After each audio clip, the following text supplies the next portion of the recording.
glorificado é o nome do Senhor. Os nossos apóstolos estão viajando, mas ontem estivemos com eles. Eles foram a um congresso. Eles foram ao Congresso da Nação em Porto Seguro. É algo sobrenatural.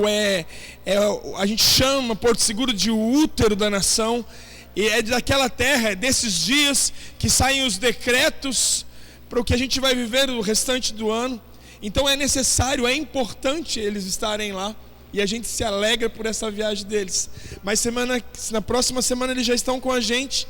E daí eles passaram a incumbência para mim, a pastora Adriana, e para a pastora Adriana, junto com os pastores Leandro e Tiziane, para estarmos à frente da igreja junto com vocês. Isso é motivo de alegria para a gente.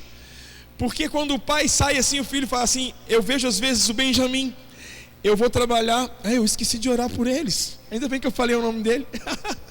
Pai, em nome de Jesus eu quero colocar a vida dessas crianças, estenda a sua mão aqui para frente, na tua presença, Senhor, pedindo que o Senhor venha estar guardando o coração, guardando o sentimento, guardando a vida delas, Pai. E nesse momento elas vão para a salinha, abençoa a vida da tia que vai estar, Senhor, ensinando elas, capacitando elas para que amanhã, Senhor, quando elas cresçam, elas não se desviem do seu caminho, Deus. Pai, em nome de Jesus, que essa manhã eles possam sair daqui crianças melhores para um mundo, Senhor. Não um mundo melhor para as nossas crianças, mas que nós possamos fazer crianças melhor para o mundo amanhã, Deus. Pai, em nome de Jesus, nós colocamos a vida deles e a vida da professora na tua presença, em nome de Jesus.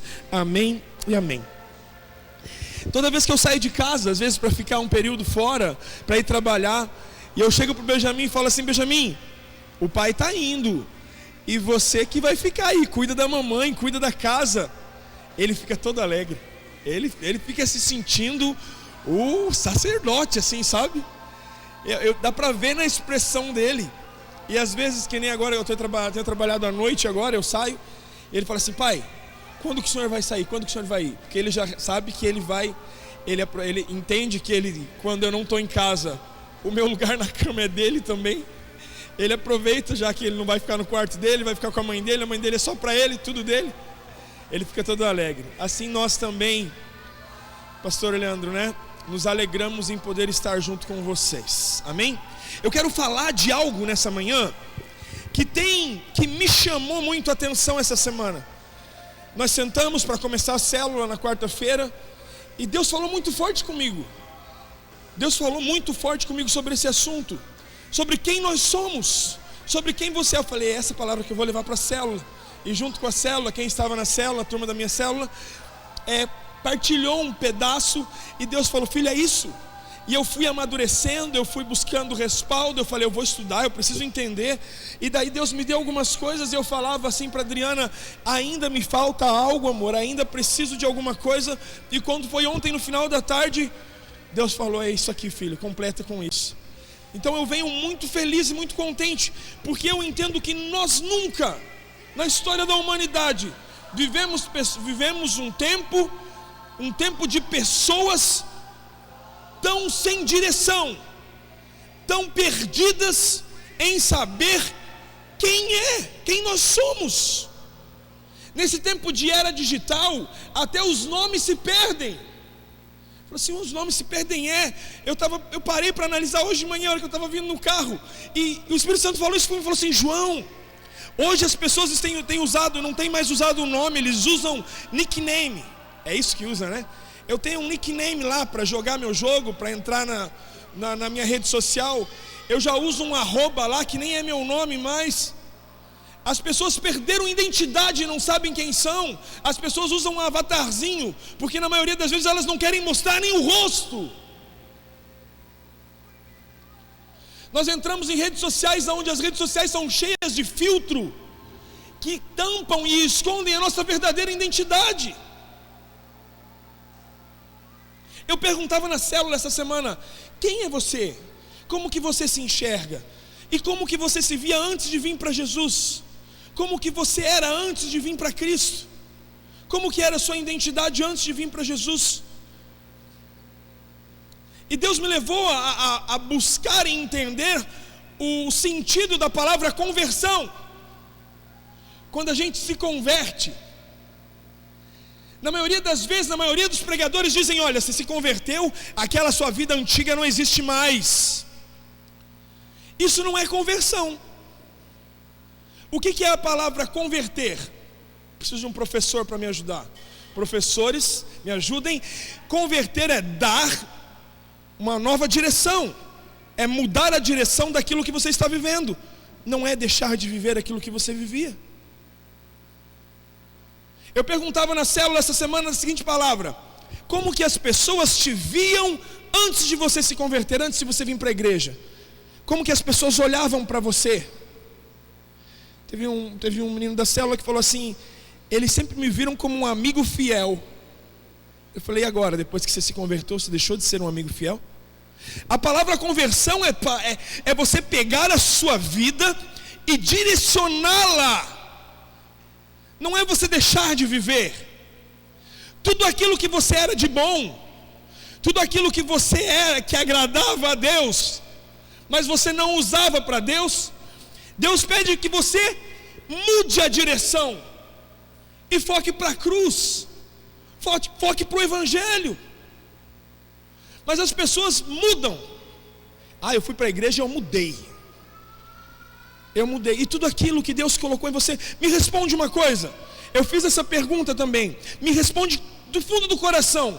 Quando Deus te criou lá no ventre da sua mãe, colocando personalidade em você, lá no útero ainda, lá no ventre, Ele errou? Ele errou quando te criou?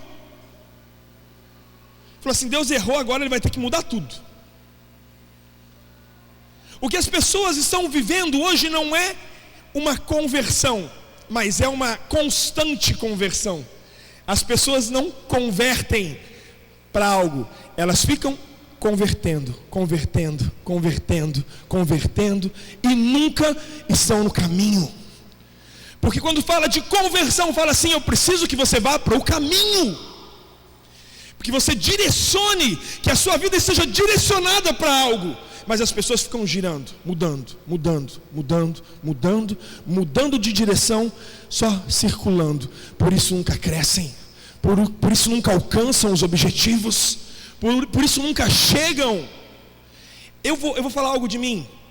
Há muito tempo atrás, uns 3, 4 anos, eu tinha uma dificuldade enorme de entender psicologia. Até que Deus abriu os meus olhos e eu vi que a Bíblia é extremamente psicológica. Eu tinha dificuldade de entender livros de autoajuda, e depois eu fui entender em Cristo, no Espírito Santo, que o maior e o melhor livro de autoajuda é isso aqui. É muito mais do que um livro de autoajuda, é uma ajuda que vem do alto.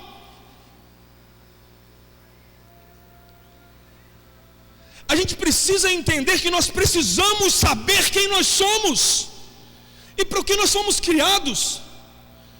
Andam perdidas pessoas que não sabem quem são, pessoas que não têm direção. Nós somos uma igreja, nós somos e vivemos em uma igreja que prega paternidade.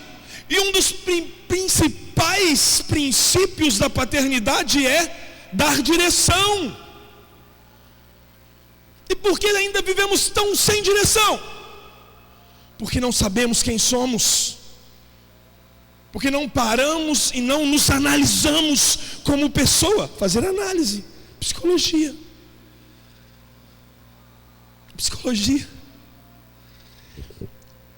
Deus me levou essa semana em alguns textos, e eu falava: uau. Deus falava: João, é assim. Eu falava: Deus, obrigado, Senhor. Você que trouxe a sua Bíblia, eu quero que você abra junto comigo. No livro de Marcos.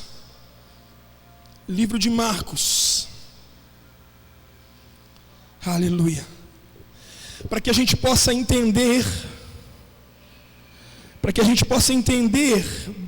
com base bíblica, isso tudo que eu estou falando. Marcos capítulo 1, o versículo 2. Marcos 1, 2. Glória a Deus. Diz assim: João, segura aí, fala de João Batista. Quem era João Batista? Quem era João Batista? Alguém sabe me dizer assim rapidinho? João Batista era profeta. Quem foi o pai e a mãe de João Batista? Isabel e Zacarias. Quem era Isabel e Zacarias? Prima de Maria. Então, de pronto, João Batista era primo de Yeshua. Olha de quem ele era primo. Olha o poder de status que esse homem tinha. Vocês já pararam para pensar nisso? Quantas vezes você já viu alguém falando assim: ei, você sabe de quem eu sou parente? Você sabe de quem eu sou parente? Você sabe quem que eu sou? Você conhece meu nome? Vou te mostrar aqui o meu sobrenome. Quantas vezes vocês já viram pessoas dando carteirada? Quero deixar bem claro para você: ser parente de gente importante não te faz importante. Ser parente de alguém que tem autoridade não te dá autoridade. Mas eu já vi muita gente você sabe quem é o meu pai? Ei, peraí, você sabe com quem você está falando? João Batista, a história conta aqui. Eu quero ler para que vocês entendam e vejam o peso de um homem que sabe quem ele é. Olha o que acontece. Olha o que acontece. Capítulo 2, o versículo 2. Como está escrito nos profetas: eis que eu envio o meu mensageiro diante da tua face, que preparará o teu caminho diante de ti. A voz de um que clama no deserto: preparai o caminho do Senhor, endireitai os seus caminhos. João batizava no deserto e pregava batismo de arrependimento para a remissão dos pecados. E iam ter com ele toda a terra da Judéia e Jerusalém, e todos eram batizados por ele no Rio Jordão, confessando os seus pecados. João vestia-se com pele de camelo e comia lacustas e mel silvestre, gafanhotos e mel silvestre, e pregava dizendo: após mim vem um que é mais poderoso do que eu, e que não sou digno de me inclinar nem para amarrar as correias da sua sandália. Eu em verdade tenho vos batizado com água, mas ele vos batizará com o Espírito Santo. E aconteceu que naqueles dias veio Jesus de Nazaré da Galileia e foi batizado por João. A história conta que os estudiosos, os sacerdotes, chegaram para João e falaram assim: ei, eu quero te induzir, eu quero te aguçar a ler essa história a fundo, para entender melhor. Nós precisamos de avivamento, mas também precisamos de abibliamento. E abibliamento você tem na sua casa, querido. Tira um tempo para estudar a história. Não receba assim de pronto tudo aquilo que a gente te entrega e fala assim: não, eu preciso lá examinar as palavras. E a palavra diz que os sacerdotes chegaram para João e falaram assim: ei João, é você Elias? Ele falou: ei, não sou Elias não. Ele falou assim: é você Eliseu? Eu quero que vocês entendam que naquele tempo, esses camaradas, Elias, Eliseu, eram os caras. Eram assim, a mais alta nata do que se pode falar de autoridade espiritual. E os sacerdotes chegam para João e falam assim: é você Elias? É você Eliseu? Ele: não sou não. Então é você o Messias? Ele falou: não sou. Muita gente se perde em elogios. Muita gente quer viver aquilo que não é para ele viver. Muita gente quer a autoridade dos outros. Muita gente quer viver o sonho e o propósito dos outros. Se João não tivesse a personalidade bem reconhecida dentro dele mesmo, ele teria caído nos elogios. Ele teria caído aonde tentaram colocá-lo. Eu ouvi uma vez que quanto mais alto você está, quanto mais honra te dão, mais próximo você está do abismo. Encontro de levitas em 1842, muito tempo atrás. A gente saía brigando com os dinossauros, lembra, André? Muitos anos atrás, essa foi uma frase que estava numa faixa: quanto maior é a honra que te dão, mais próximo do abismo você está. Era uma faixa que estava bem na entrada assim, e aquilo ficou na minha mente. João Batista, quantos de nós vemos alguém tendo alguma coisa e nós queremos ter? Quantos de nós vemos alguém vivendo alguma coisa e a gente quer viver? Deus não errou quando te fez, Deus não errou quando te criou. Tudo que você tem e tudo que você faz vem dele, então é bom, não é menor do que o outro faz. Tudo que você tem, tudo que Deus te deu, não é menor do que Ele deu para o outro, porque Ele te conhecia e Ele sabia o que era preciso ser feito na tua vida e com as coisas que você tem na tua vida. Então larga de viver a vida dos outros, larga de viver os sonhos dos outros, larga de viver os propósitos dos outros e viva o propósito que Deus tem para a tua vida. Ah, mas é tão bonito, eu quero ser profeta igual o Edinaldo. Eu não quero. Ontem eu estava vendo ele andando descalço.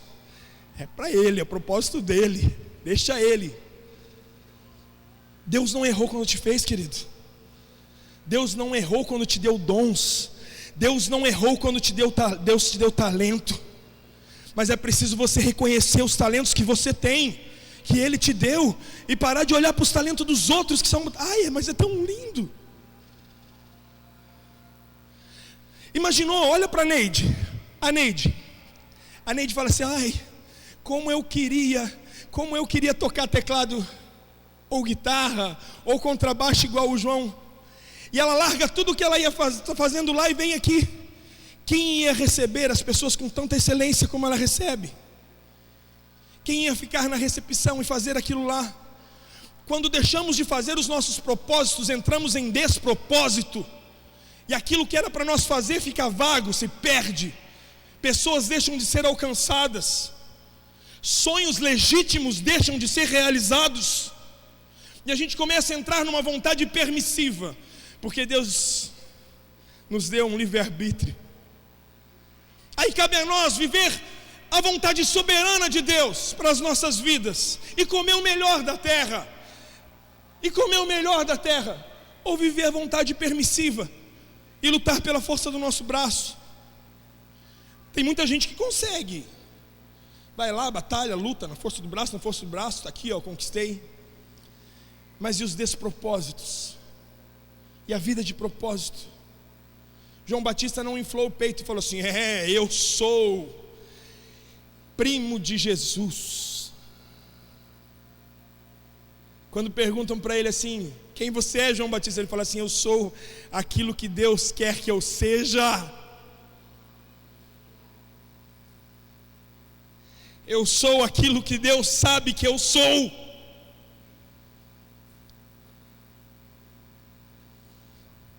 Eu quero que você abra comigo no livro de Números. Números lá atrás não, volta lá para o Antigo Testamento. Livro de Números.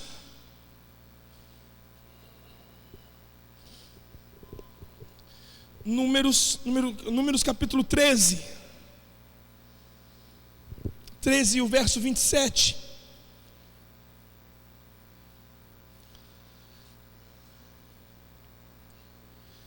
É uma história extremamente conhecida, mas eu quero que vocês leiam na Bíblia junto comigo, para vocês não falarem a historinha do João. Não é a historinha do João, é a história da Bíblia,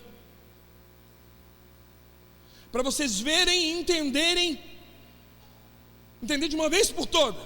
Eu preciso entender isso, de que como nos olhamos, como nós nos enxergamos, como eu olho para mim, Sérgio, como eu olho para mim como pessoa, define a minha vida nessa terra. Olhe para a pessoa que está do seu lado, olhe para ela e fale para ela assim, a forma que você olha para você, fale assim para ela, a forma que você se reconhece como pessoa, define como você vai viver nessa terra. Olha o que acontece. Deus fala para Moisés juntar os espias, um de cada tribo. Pegue os príncipes de cada tribo e mandem eles espiar a terra que eu vos prometi. Moisés faz como Deus pediu. E aqueles espias, 12 espias, espiaram a terra de Canaã por 40 dias. Eles ficaram 40 dias como espiões, à espreita, escondida do inimigo, olhando, colhendo provas, experimentando provas, trazendo provas. E olha o que acontece quando eles chegam. Versículo 27, capítulo 13, número 13, Números, capítulo 13, versículo 27 em diante, diz assim: e encontrando-lhe, disseram, fomos, quando eles voltaram, isso é a volta deles já, eles chegando lá no meio do arraial. Encontrando-lhe disseram, fomos à terra para onde tu nos enviastes, e verdadeiramente mana leite e mel, e este é o seu fruto, todavia é forte, e o povo que habita na terra, e as cidades são fortificadas, e muito grandes. Além disso, vimos ali os filhos de Anak, gigantes, e os amalequitas que habitam na terra do sul, e os heteus, e os jebuseus, e os amorreus que habitam nas montanhas, e os cananeus que habitam junto ao mar e à margem do Jordão. Calebe fez com que o povo se calasse diante de Moisés e disse: subamos imediatamente e vamos possuir a terra, porque somos capazes de conquistá-la. Mas os homens que haviam subido com ele disseram: não podemos subir contra aquele povo, porque eles são mais fortes do que nós. Apresentaram diante dos filhos de Israel maus relatos sobre a terra que haviam examinado, e disseram: a terra pela qual passamos para examiná-la é uma terra que devora os seus moradores, e todo o povo que vive nela são homens de grande estatura. E ali vimos gigantes, os filhos de Anak, que são descendentes de gigantes. E éramos, presta atenção no que está escrito agora, e éramos aos nossos próprios olhos como gafanhoto, e assim éramos aos seus olhos. Quem que se enxergava como gafanhoto? Quem que se enxergava como o gafanhoto? Ele ainda incita no final do versículo: e eles nos enxergavam assim. Se eles eram espiões, se eles andaram escondidos na terra, daquela terra, como que os inimigos os enxergavam como gafanhoto? Como que os inimigos olharam para ele como fracos, se os inimigos nem viram eles? Olha que incrível. A Bíblia fala que aqueles homens conseguiram juntar uma grande parte do povo de Israel, e eles falavam assim: vamos apedrejar esses homens, vamos apedrejar Josué e Calebe, que querem que a gente entre naquela terra para morrer na mão daqueles gigantes. Vamos apedrejá-los. E já juntaram pedra e já iam apedrejar os dois. Aí Deus aparece lá e fala assim: peraí, ninguém toca neles, e é o seguinte: por causa da forma que vocês se veem, por causa do testemunho de vocês, por causa dos seus olhos e das palavras que vocês falaram, vocês vão caminhar 1 ano para cada dia que vocês passaram naquela terra, aqui nesse deserto. Para cada dia que vocês olharam a terra e experimentaram da terra e não acreditaram que fui eu que dei ela para vocês, vocês vão ficar 40 anos aqui e vocês não vão experimentar dessa terra. Os seus filhos vão experimentar, mas vocês não. E Moisés fala para eles que lá na frente nós vamos ensinar para eles que os pais deles morreram pela forma que se olhavam, porque não acreditavam. A forma que você olha para você define quanto tempo você vai ficar no deserto.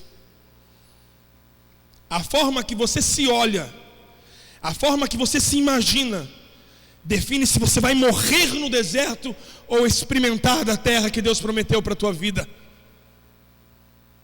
Daqueles 12 espias, só 2 pisaram na terra que Deus tinha prometido. 10 homens se levantaram contra, 10 homens experimentaram, viram que a terra era boa, colheram o fruto da terra, experimentaram leite e mel, trouxeram cachos de uvas gigantes, mas falaram: nós não conseguimos. E realmente eles não conseguiram.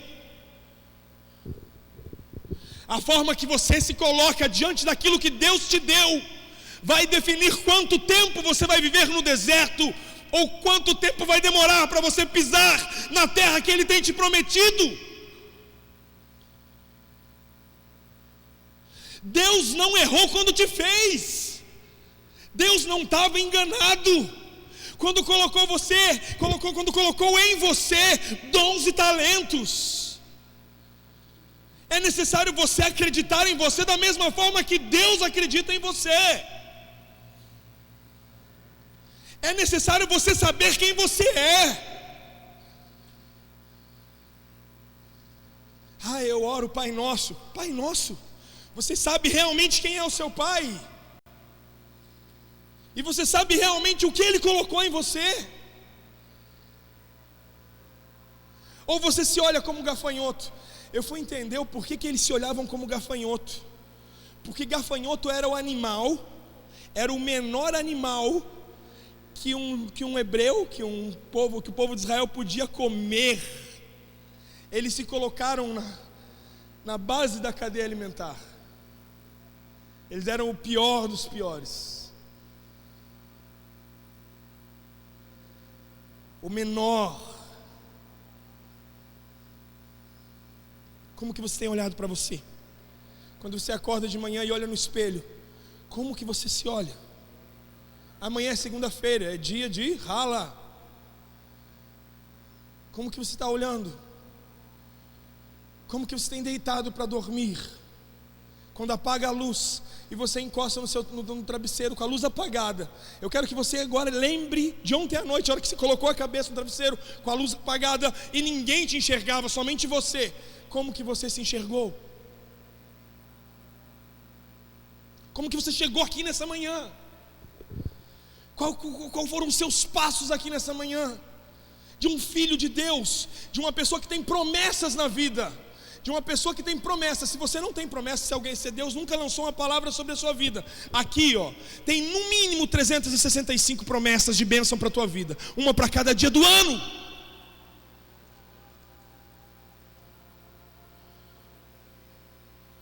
E se isso não te basta, eu digo de novo: Deus não errou quando te fez.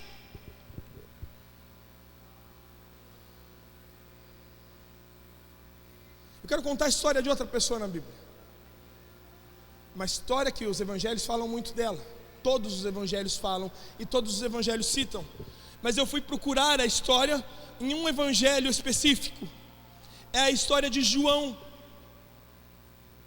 A história de João está lá, você que pode abrir aí na sua Bíblia. João capítulo 13, livro de João, evangelho de João capítulo 13. João capítulo 13, verso 23.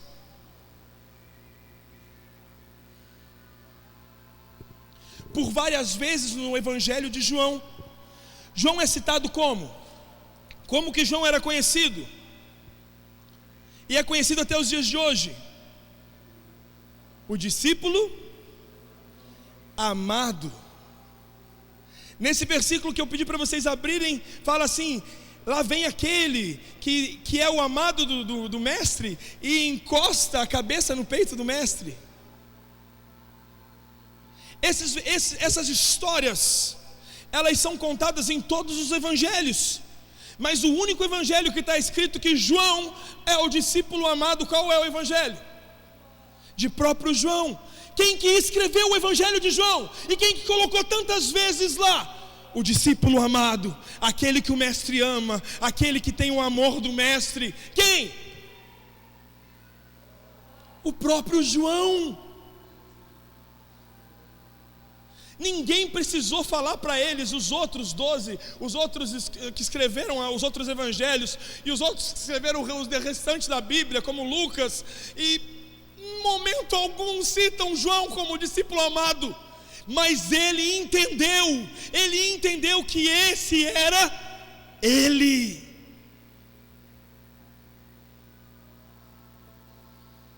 Não importa o que os outros dizem, não importa o que os outros pensam, importa como você se sente e como você se coloca. Ele já chegava logo, se for olhar nessas pinturas, na pintura de Leonardo da Vinci, na pintura, uma das mais famosas pinturas, uma das mais famosas artes que tem hoje exposta, viva hoje ainda, é a Grande Ceia lá, é do Leonardo da Vinci. Aonde que está desenhado, aonde foi pintado João? Caraca, ele está ali do lado de Jesus, e ele encosta a cabeça dele no peito de Jesus. Aonde que diz nos outros evangelhos que João estava ali encostado com a cabeça no peito de Jesus? Ele chegava e ele tomava o lugar dele, porque ele sabia quem ele era. Quando você chegou aqui nessa manhã, qual foi o lugar que você se colocou? No lugar de amado do mestre, no lugar do amado do pai, ou no lugar do gafanhoto, do coitado, do que precisa de uma esmola, de uma ajuda, e eu venho aqui pelo amor de Deus? Pare para olhar para dentro de você e entenda que quem que tem que se reconhecer como amado do Senhor é você. Ninguém precisa falar, olha como você é amado de Deus. Nossa, eu lembro que as pessoas falavam assim, João, você já é pastor? Eu falava, não, não sou. Não, João, você é pastor? Eu não sou. Quantas vezes eu falei, não, eu não quero essa briga. João, você já é pastor. E o dia que eu tive que entender que eu precisava reconhecer isso, aí a minha vida mudou. O ser pastor não veio com o óleo que foi derrubado na minha cabeça. O ser pastor foi quando eu entendi, eu sou pastor, eu tenho um chamado, eu tenho um propósito. O ser profeta na vida do Edinaldo, do Douglas, não foi quando alguém chegou e falou assim, você é profeta, mas foi quando eles entenderam o chamado. O ser mãe não é quando você para um filho não, querido. O ser mãe é quando você olha para a criança e fala assim, eu tenho responsabilidade sobre essa criança, e você entende isso. Tem muitas pessoas que pariram um monte de criança. Parir criança não te faz mãe, te faz genitora.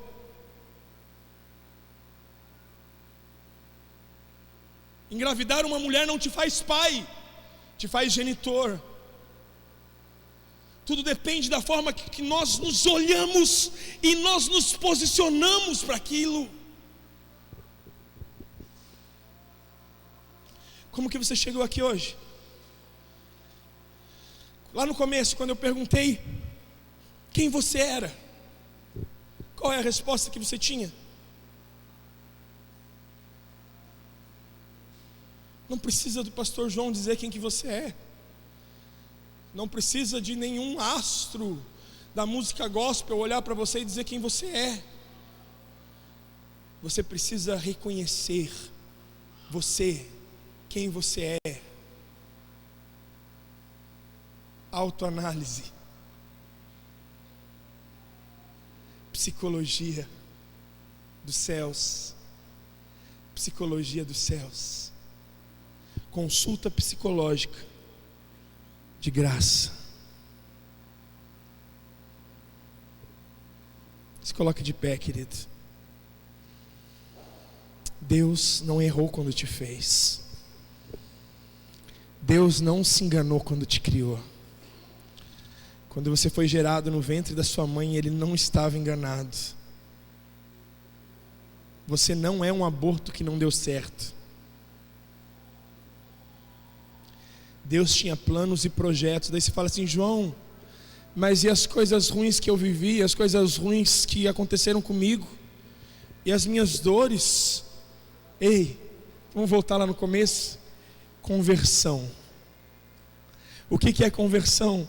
É dar sentido novo.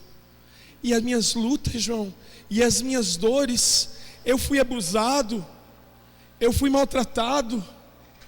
Pega tudo isso, querido, e converte para a cruz. Mas ainda são dores. Pega essas dores e começa a fazer com que elas sejam remédio para a vida de outras pessoas.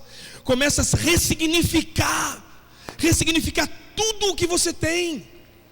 As coisas boas continuem, deem mais força para elas, para que elas se alimentem e sejam mais fortes. E as coisas ruins, convertam elas em remédio para outras pessoas. As suas lutas e as suas dificuldades não são maiores que as dificuldades do teu irmão que está do seu lado.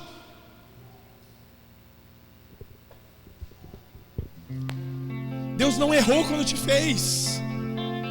Deus não se enganou quando te gerou. Está na hora da gente viver os planos e os propósitos que Deus tem para a vida da gente. Deixar de viver para o sonho dos outros e viver os sonhos legítimos de Deus para nós.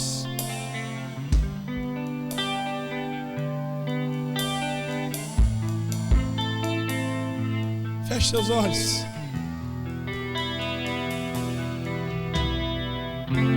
É hora de vivermos o sonho de Deus para as nossas vidas. Fomos criados e gerados para algo, para um propósito, para um plano maior. Você é o filho amado do Pai.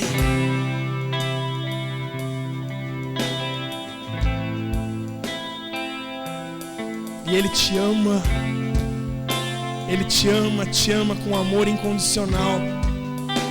Ele te ama com amor que não tem medida, não tem metragem, não tem como medir o tamanho do amor de Deus para a tua vida. E todas as manhãs Ele acorda e olha para você assim e fala assim: eu acredito que hoje vai dar certo. Eu acredito que hoje você vai vencer as suas lutas. Parar de entrar na batalha e na guerra dos outros e lutar as suas guerras. Eu acredito que você é maior que os gigantes que te cercam. Eu acredito que você é mais forte que as muralhas que estão tentando te impedir. Deus acredita. Pare de se olhar como mais fraco. Pare de se olhar como um gafanhoto e comece a se olhar como aquele que Deus fez.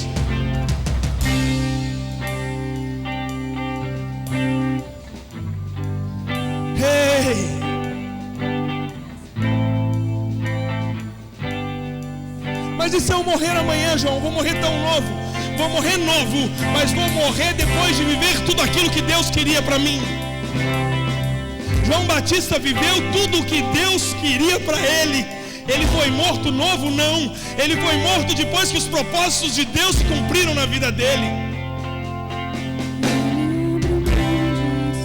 João, mas ele não conquistou, ele andava com vestes de camelo.